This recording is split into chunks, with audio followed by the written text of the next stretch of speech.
Welcome to The Explainer. Today, we're tackling one of the biggest, most powerful ideas in all of modern economics, creative destruction. So, let's get right into it. You know, if you step back and look at economic growth from, say, a satellite's perspective, it looks, well, kind of boring, right? It's just this steady, predictable climb. For over 200 years, it just goes up and up.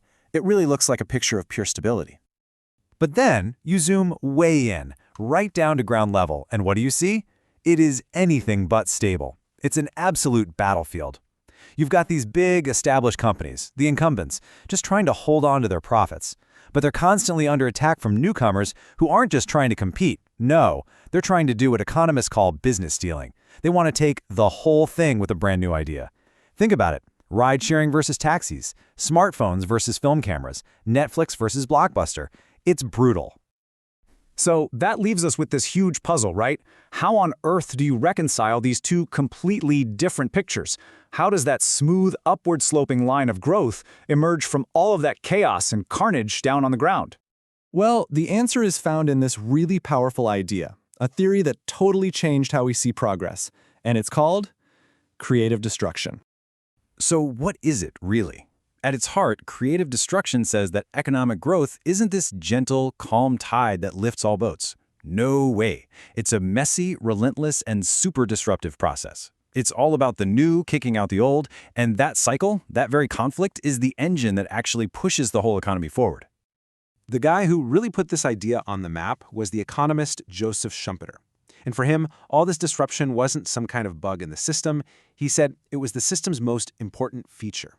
He called it a perennial gale, this powerful, unstoppable storm that is the very heart of capitalism. Okay, so it's an engine, but how does it actually work? To really get into the nuts and bolts, we have to look at the work of two Nobel laureates, Philippe Aghion and Peter Howitt. They built a modern framework for this. What they did was take Schumpeter's big idea and turn it into a working model. And they showed that innovation isn't just some random lightning strike. Oh no! It is driven by one massive, super powerful incentive, the chance to win the ultimate prize, to swoop in and steal all the business from the company that's currently on top. Okay, let's walk through the logic here. So, you've got a market leader. They're on top of the world, raking in profits. But here's the catch. They can never, ever relax. Why? Because somewhere a rival is always plotting, always trying to build the next big thing.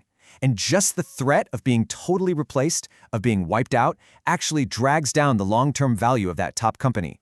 And that, right there, creates this massive prize for the next person to come along with a better idea. And what's so cool is how they actually capture this idea in a simple bit of math. Look at this formula for a firm's value. Normally, you might think a company's value is just its profits divided by the interest rate. Simple enough. But in this world, in the world of creative destruction, you have to add something to the bottom of that fraction, the threat of destruction. That's the probability that you're going to get replaced. And as that threat gets bigger, the total value of the company gets smaller, even if it's making tons of money right now. This is literally the math behind the madness. Okay, so let's tie this all together. How does this constant, chaotic fight between individual companies add up to that smooth, steady growth we started with? Probably the best way to picture this is to think of the economy as a forest. At any given time, you've got old trees falling down, right? But that's not a bad thing. It opens up the canopy, lets in sunlight, and returns nutrients to the soil for new, young trees to grow up stronger.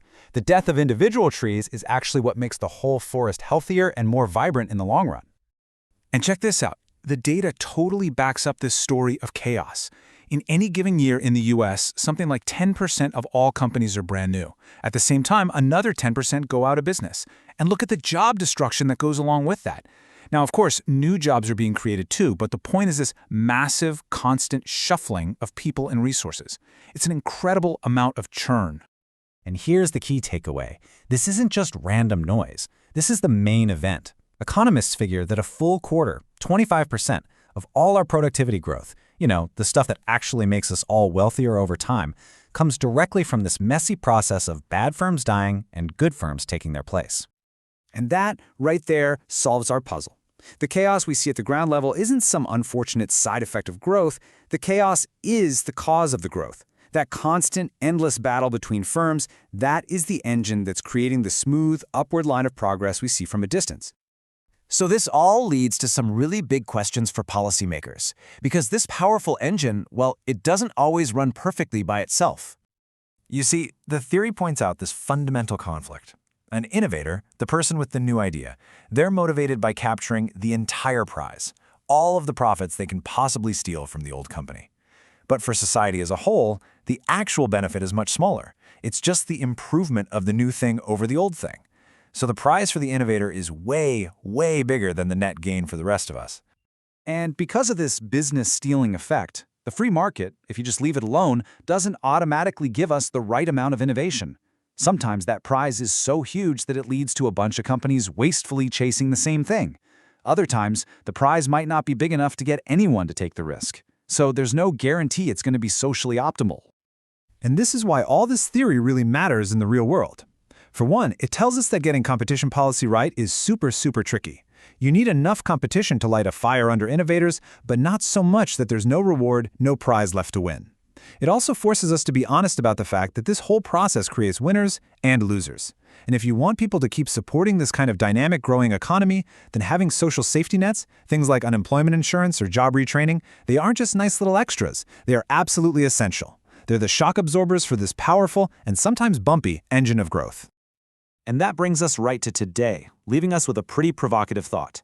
Right now, with the explosion of AI, you could argue we're living through the biggest gale of creative destruction in human history. So the big question for all of us is, as this storm gets stronger, what incredible new things is it going to create? And what parts of our world is it about to destroy?